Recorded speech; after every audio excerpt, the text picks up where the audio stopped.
नमस्कार। आकाशवाणी की अखिल भारतीय साहित्य पत्रिका साहित्य भारती में आपका स्वागत है। मैं हूँ नवोदिता।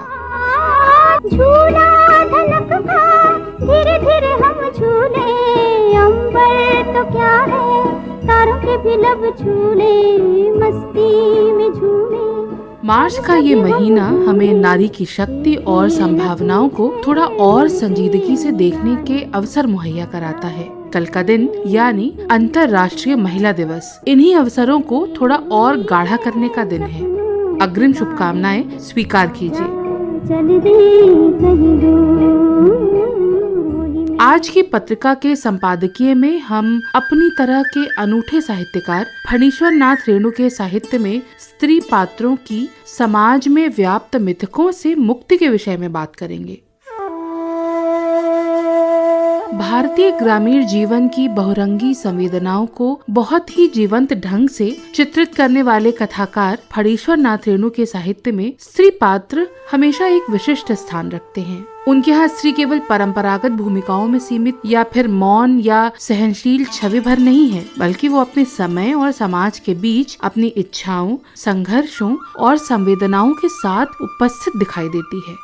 रेणु के ही प्रसिद्ध उपन्यास मैला आंचल की बात करें तो उसमें कमली का चरित्र इसी संदर्भ में उल्लेखनीय है। कमली का जीवन, उसका प्रेम और उसके भीतर का द्वंद्व ये बताता है कि ग्रामीण स्त्री भी अपनी भावनाओं और आकांक्षाओं के साथ एक पूरी स्वतंत्र मानवीय सत्ता है। इसी तरह परती परिकथा में रेणु के जो स्त्री पात्र हैं वो सामाजिक बंधनों और बदलते समय के बीच अपने अस्तित्व की जटिलताओं को जीते हैं और उनका सामना करते हुए दिखाई देते हैं। रेणु की कहानियों में भी ये स्वर बहुत ही साफ सुनाई देता है।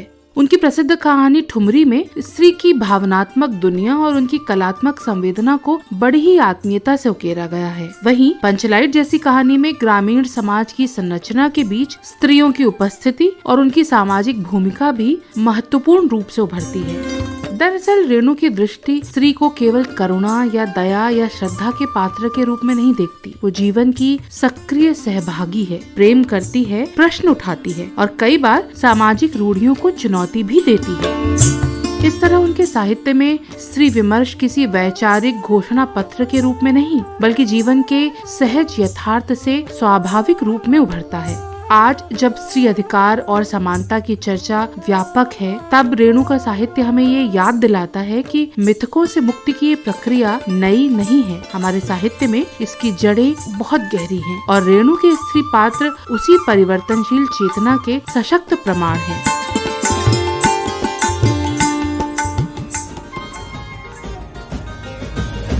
हिचकी रुक जाने दे, सिसकी थम जाने दे, इस पल की ये गुजारिश है। संघर्ष और प्रतिरोध के कई रूप होते हैं। महिलाओं के लिए संघर्ष हमेशा से ही बढ़े रहे हैं, लेकिन जब यही संघर्ष अपने देश, अपने परिवार, अपने लोगों से दूर किसी अनजान विदेशी धरती पर सामने खड़े हो जाएं, तो कोई अदम्य जिजीविषा ही होगी जो 2 शताब्दी पहले अन्याय से लड़ते हुए गिरमिटिया श्रमिकों, खासकर महिलाओं को वहां तक लाई जहां आज वो हैं। इसी विषय पर चर्चा के लिए आज हमारे साथ हैं जवाहरलाल नेहरू विश्वविद्यालय की शोध अधिकारी डॉक्टर अम्बा पांडे, जिनका इंडेंचर्ड विमेन या गिरमिटिया महिलाओं के इतिहास पर एक लंबा काम रहा है। सुनते हैं ये बातचीत। स्वागत है आपका डॉक्टर अम्बा पांडे। धन्यवाद। सबसे पहले ये जो गिरमिटिया जो ये शब्द है उसके बारे में आप थोड़ा सा प्रकाश डालें। पहले गिरमिटिया शब्द जो था ये एक स्लैंग है जो कि एग्रीमेंट से निकला है।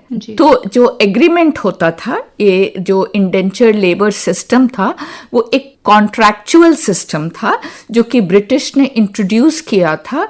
वो ले जा सके मजदूरों को अपने रिस्पेक्टिव कॉलोनीज में जहाँ जहाँ वो थे।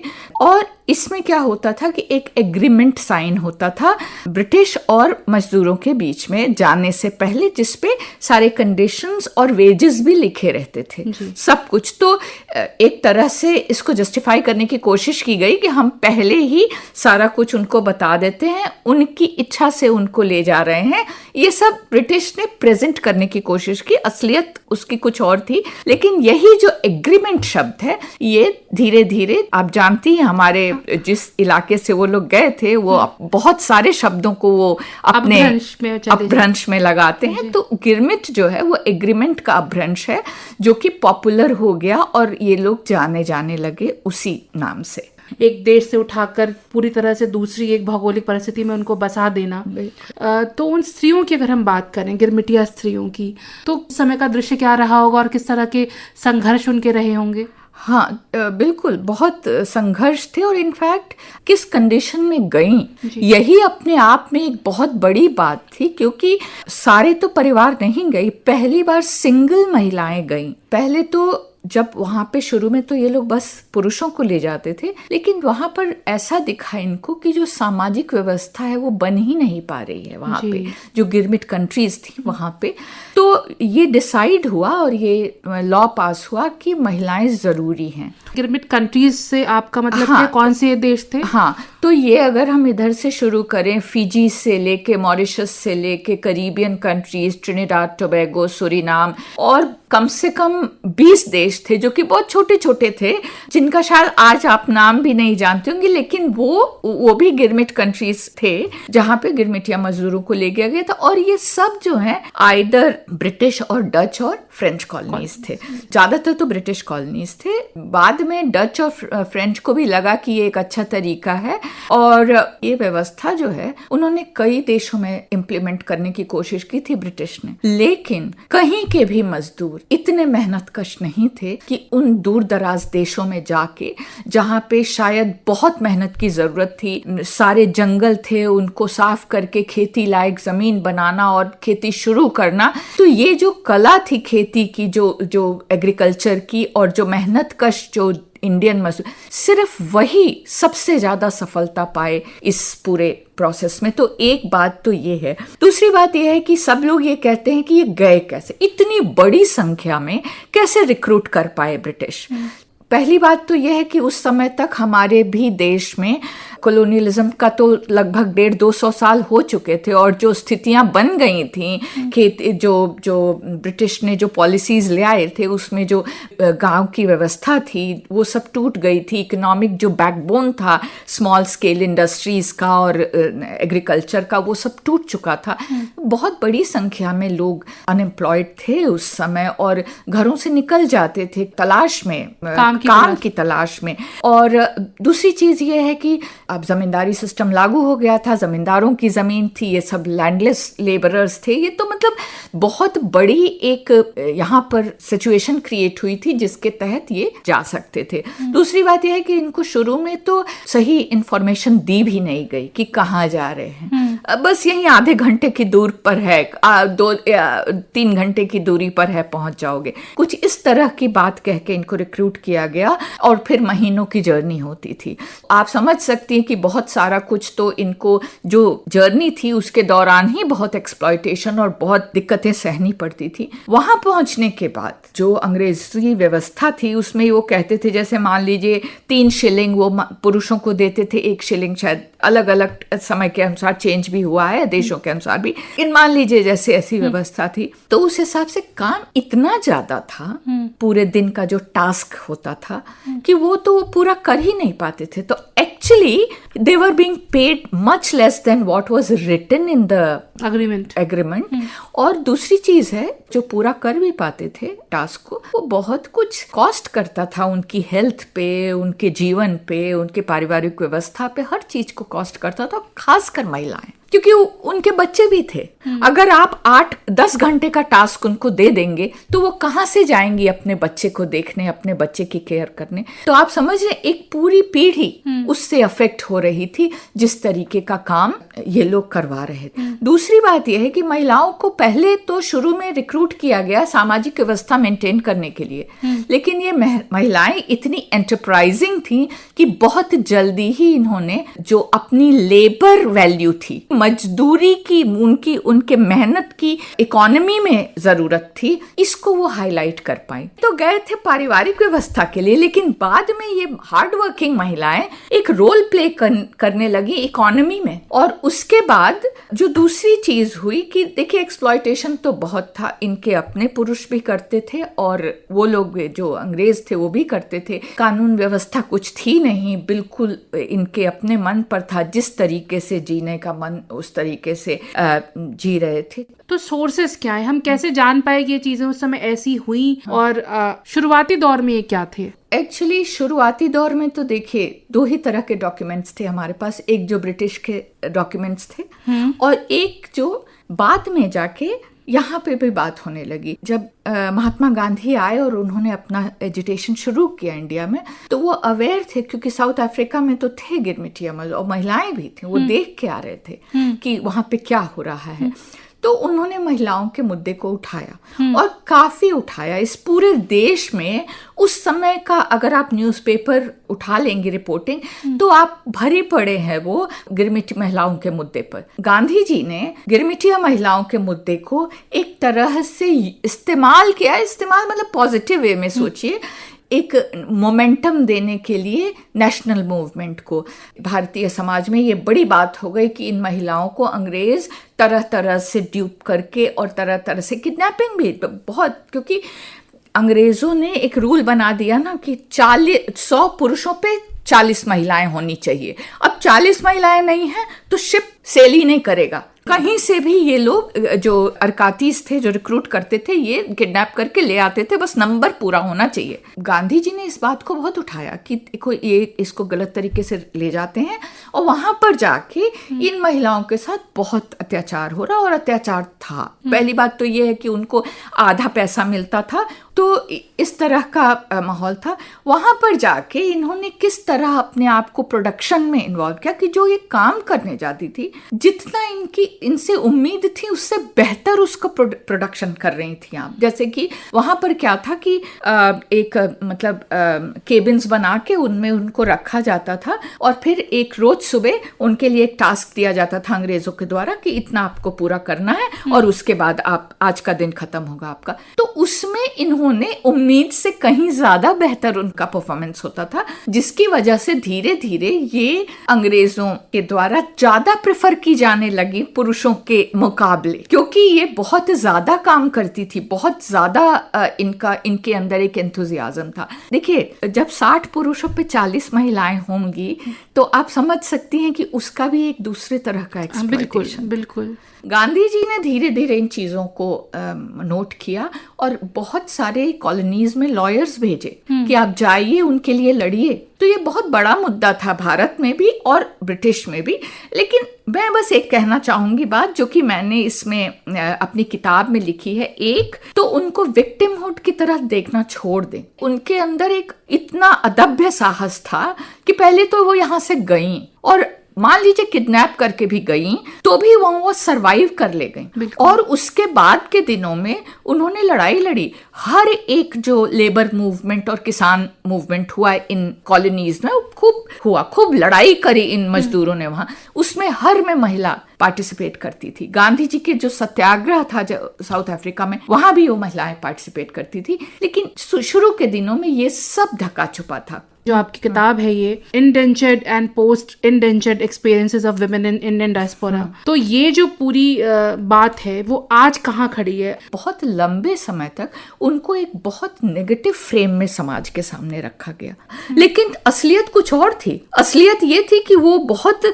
संघर्षशील, बहुत साहसपूर्ण महिलाएं थी, जिनका वो एस्पेक्ट जो है वो निकल के बहुत लेटर पीरियड में आया, जब उनकी संतानों ने खुद अपनी नानी दादियों की कथा लिखना शुरू किया और ये बताया कि ये इतनी एंटरप्राइजिंग थी कि वही थोड़े से पैसे में से जमा कर करके बिजनेस शुरू करती थी, दुकान शुरू करती थी। वो दुकान मैं आपको बताऊं कि अगर आप कैरिबियन जाएंगी, ट्रिनिडाड टोबैगो, तो it is one of the biggest business houses ना प्रेजेंट में उस देश के, जो कि एक गिरमिटिया महिला ने छोटी सी दुकान से शुरू किया। या अभी आप ट्रिनिडाड टोबैगो की जो प्रधानमंत्री हैं, उनको देख लीजिए, कमला विशेषर जी, और वो देखिए कि वो कहाँ पहुंची हैं।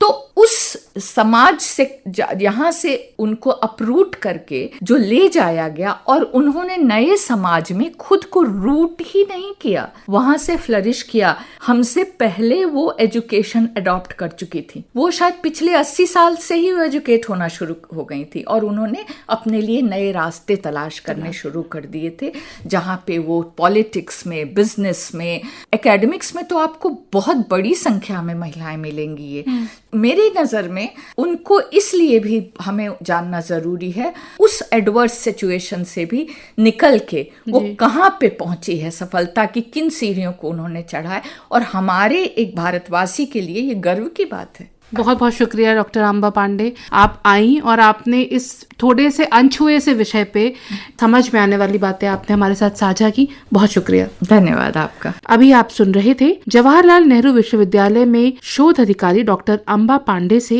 एक बातचीत। अब हम रुख करते हैं एक ऐसे विषय का जिससे हम लगभग रोज ही रूबरू होते हैं। हमारे कान, हमारा दिमाग इसे दर्ज भी करता है, मगर विचार का कोई सूत्र नहीं बन पाता कि आखिर बदला क्या है। हम बात कर रहे हैं हमारी अपनी रोजमर्रा की भाषा की। सुनते हैं अगली प्रस्तुति, सुविधा की भाषा और भाषा की दुविधा, वैश्विक संचार की आवश्यकताओं में भाषाई हाइब्रिडाइजेशन पर ये लघु प्रस्तुति। शब्दों के भी हाथ पांव होते हैं, ये चलते हैं, बदलते हैं और कभी कभी भटक भी जाते हैं। दोस्तों, पिछले महीने हमने विश्व मातृभाषा दिवस मनाया, जो हमें अपनी जुबान की सौंधी महक और अपनी अस्मिता की याद दिलाता है। लेकिन इस बदलते दौर में हमारी भाषाओं का स्वरूप कुछ यूं बदल रहा है कि कभी कभी अपनी ही पहचान धुंधली होने लगती है। आज की पीढ़ी भाषाई शुद्धता के अनुशासन से ज्यादा सहूलियत का शॉर्टकट अपना रही है। आज जब हम अपने इर्द गिर्द कान लगाते हैं तो ब्रो, डूड और क्रिंज जैसे स्लैंग्स का शोर सुनाई देता है। इस शोर में अवधी की वो नजाकत, ब्रज की वो मिश्री और मैथिली की वो मिठास कहीं गुम होती जा रही है। सच तो ये है कि जब हम अपनी जुबान से एक देसी शब्द को बेदखल करते हैं तो उसके पीछे का छिपा पूरा संस्कार और हमारी जड़ें भी थोड़ा सा दरक जाती है। भाषाई अस्मिता के इसी विमर्श को साहित्य नजरिए से गहराई देने के लिए आज हमारे साथ जुड़ रही हैं जवाहरलाल नेहरू विश्वविद्यालय में हिंदी और भारतीय साहित्य की प्रोफेसर। नमस्ते, मेरा नाम वंदना झा है और मैं जवाहरलाल नेहरू विश्वविद्यालय में भारतीय भाषा केंद्र की अध्यक्ष हूँ। निश्चित रूप से ये हम लोगों को अक्सर लगता है, क्योंकि जिस प्रकार से हमारे पास जो सोशल मीडिया है और सोशल मीडिया में जिस प्रकार से फेसबुक की जो भाषा है, जो ट्विटर की भाषा है और तमाम चीजों के माध्यम से, और इस दौरान जो संक्रमण काल में बच्चों ने, क्योंकि घर में एक समय में वो मातृभाषा बोलते थे, बाहर में हिंदी बोलते थे, स्कूल में अंग्रेजी सीखते थे, तो इन तीनों चीजों के बीच उलझ करके उन्हें आसान लग रहा है कि वो इंग्लिश का जो प्रयोग कर रहे हैं। लेकिन इसी युवा पीढ़ी में कुछ ऐसे युवा हैं जो अपनी मातृभाषाओं के पास जाते हैं, वहाँ शब्दों को ले आते हैं, सुंदर शब्दों को, और संयोजन करते हैं। और देखिए, इसीलिए युवा कविता के स्वरूप को आप देखेंगे तो बहुत सुंदर भाषा आपको मिलेगी, बहुत सुंदर चिंतन मिलेगा। ठीक है, इंग्लिश है, लेकिन इंग्लिश बोलने वाले वो लोग हैं जो टेक्नोक्रेट हैं, जो टेक्नोलॉजी के माध्यम से उसी को अपना जीवन का आधार बनाए जा रहे हैं या बनाना चाहते हैं। तो निश्चित रूप से उस तरह से हिंदी बहुत विशुद्ध रूप से में वहाँ नहीं दिख रही है। तो दोनों तरह का एक भाव हमें हिंदी में दिखता है, और मैं बहुत निराशावादी नहीं हूँ। चाहे जैसे भी हो, हिंदी का तो प्रयोग हो रहा है, सुगम और सरल रूप में हम सबों के बीच में आ रही है। जहाँ प्रोफेसर झा जड़ों की हिफाजत की बात करती है, वही दिल्ली विश्वविद्यालय के एक शोध छात्र का नजरिया थोड़ा अलग है। सुनिए आशीर्वाद राठौड़ को। मेरा शोध इसी विषय पर केंद्रित है कि हमें ये स्वीकार करना होगा कि इंग्लिश महज एक खिचड़ी भाषा नहीं है, बल्कि ये कोड मिक्सिंग और कोड स्विचिंग की एक जटिल प्रक्रिया है जो पूरी दुनिया में देखी जा रही है। ऐतिहासिक रूप से भी देखें तो हिंदी ने हमेशा दूसरी भाषाओं के शब्दों को आत्मसात किया है। आज अगर हम तकनीकी शब्दावली या रोजमर्रा के भाव के लिए अंग्रेजी का सहारा ले रहे हैं तो ये लिंग्विस्टिक इकोनॉमी का हिस्सा है। हम कम से कम समय में अधिकतम अर्थ संप्रेषित करना चाहते हैं। मेरा डेटा और रिसर्च बताते हैं कि इंग्लिश ने हिंदी के रीच को उन वर्गों तक पहुंचाया है जो कभी इससे कट गए थे। जब एक युवा सेल्फी या स्टार्टअप जैसे शब्दों का प्रयोग करता है तो वो हिंदी के मूल ढांचे को नष्ट नहीं कर रहा है, बल्कि उसे समकालीन वैश्विक विमर्श से जोड़ रहा है। सोचिए, जब हम क्लाउड कहते हैं तो हमें सिर्फ बादल दिखते हैं या फिर कोई डिजिटल स्पेस दिमाग में आता है, लेकिन जब हम मेघ कहते हैं तो कालिदास की वो पूरी काव्य यात्रा हमारी आंखों के सामने तैरने लगती है। तो क्या इंग्लिश के इस शोर में हम वाकई अपनी शब्द संपदा खो रहे हैं? क्या हम वाकई अपनी जड़ों को भूल रहे हैं, या फिर एक ऐसी ग्लोबल जुबान तैयार कर रहे हैं जो व्याकरण की सीमाओं से परे है? जवाब शायद हमारे अपने विवेक में छिपा है। साहित्य भारती के लिए मैं प्रांजल। अभी आप सुन रहे थे ये लघु प्रस्तुति सुविधा की भाषा और भाषा की दुविधा। जो बात अभी हमने की उसी का एक एक्सटेंशन है हमारी अगली प्रस्तुति, जहां हम एक पड़ताल करने की कोशिश कर रहे हैं कि क्या सच में पढ़ने की आदत घटी है या सिर्फ उसका माध्यम बदल गया है। सुनते हैं हमारी अगली लघु प्रस्तुति, नई पीढ़ी और नई पढ़त। अक्सर हम सुनते हैं आजकल के बच्चे किताबें नहीं पढ़ते, बस स्क्रीन ताकते हैं, फिर चाहे वो फोन की हो या फिर कंप्यूटर या टीवी की हो। लेकिन जरा ठहरिए, क्या सच में किताबों का पढ़ना कम हुआ है या सिर्फ पढ़ने का तरीका बदल गया है? आज कहानियाँ मोबाइल की स्क्रीन पर, ई बुक्स में, ब्लॉग्स में, ऑडियो बुक्स में और यहाँ तक कि सोशल मीडिया पर पोस्ट में पढ़ी जा रही हैं। फर्क बस इतना है कि किताब कागज से निकलकर स्क्रीन पर आ गई है। इस बदलाव पर प्रोफेसर मिलिंद सुधाकर मराठे, जो नेशनल बुक ट्रस्ट के अध्यक्ष हैं, कहते हैं, आज का भी युवा पढ़ता है, उसका माध्यम जरूर डिजिटल बन गया है। तो राष्ट्रीय पुस्तक न्यास की भावना यह है कि आप डिजिटल कंटेंट पढ़े या छपा हुआ पढ़े, पढ़ना आवश्यक है। शुरू में जब वो डिजिटल पढ़ता है तो डिस्ट्रैक्शन भी होता है, लेकिन उसको ध्यान में आता है कि इस किताब में दम है, तो फिर तुरंत आज का युवा वो मंगवा लेता है। अंत में पढ़ना छपे हुए पुस्तकों से ही युवा भी पढ़ता है। तो राष्ट्रीय पुस्तक न्यास ने digital platform, printed books, PM युवा, हमने एक बहुत बड़ी स्कीम की है। तो केवल युवा पाठक नहीं, युवा पाठकों से युवा लेखक बने, क्योंकि आज का युवा उसकी भाषा में उसके अनुरूप उदाहरण शायद स्लैंग लैंग्वेज में भी पढ़ना चाहता है, और वो युवा ही लिख सकता है। प्रिय लेखक प्रेमचंद ने कहा था, साहित्य समाज का दर्पण होता है। अब जब समाज डिजिटल हो गया है तो साहित्य भी डिजिटल रूप में ही दिखेगा।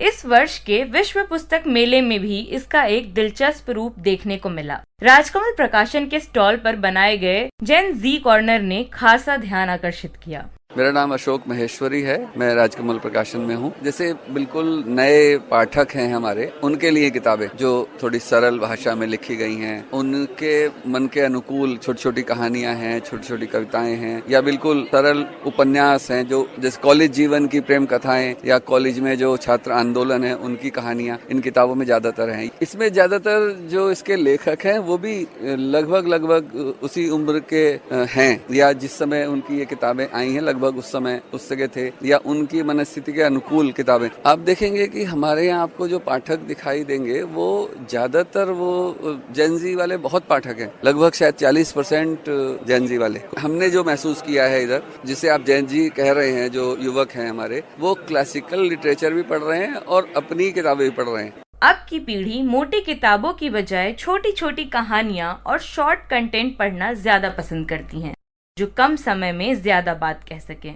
दिल्ली विश्वविद्यालय में अध्यापिका रही डॉक्टर संज्ञा उपाध्याय बताती हैं, मेरा नाम संज्ञा है। हम ये देख रहे हैं कि नए लोगों में फिर से किताबों के प्रति रुझान आ रहा है। जो ये बात कही जाती है कि मोबाइल ने किताबें छीन ली हैं, ऐसा नहीं है, क्योंकि हम लोगों का अनुभव है कि युवा लोग खूब आते हैं। इसका थोड़ा असर तो आया है कि जो बहुत पॉपुलर किस्म की चीजें हैं उनकी तरफ रुझान थोड़ा अपने आप स्वाभाविक तौर पर हो जाता है, क्योंकि अगर आप रोज वही देख रहे हैं कि ये है, एक नाम चल पड़ा, तो उसकी तरफ जाहिर है कि वो जाते हैं। जेनजी भी उसी की तरफ जाएगी, क्योंकि वो इस तरह से सोशल मीडिया से घिरे हुए हैं कि तुरंत एक चीज जो लगातार वायरल हो जाना जिसे कहते हैं, तो वायरल हो जाती है तो उसके पीछे वो जाते हैं। लेकिन फिर भी उसमें भिन्नताएं भी हैं, पसंद को लेकर भी भिन्नता है, और एक ये जिज्ञासा भी है कि हम नई चीजें एक्सप्लोर करें। पाठकों की राय भी कुछ ऐसा ही इशारा करती हैं। जी नमस्कार, मेरा नाम ऋषि कविराज है। कुछ समय पहले एक बच्ची से मिला था, जस्ट इंटरमीडिएट पास की हुई थी। जब मैंने बातचीत किया, बता दी बच्ची की मैं चित्रलेखा पढ़ चुकी हूँ, भगवती चरण वर्मा का, रेत की मछली पढ़ चुकी हूँ, कांता भारती का, और ऐसी ढेर सारी किताबें जब बतलाई। जो लड़के इंटरमीडिएट में है और ठेठ गांव देहात से और चित्रलेखा, गुनाहों का देवता, रेत की मछली, ये सब किताबें पढ़ चुकी हैं, क्या आप कह सकती हैं कि युवा पीढ़ी नहीं पढ़ रही है? खूब पढ़ रही है, जम के पढ़ रही है।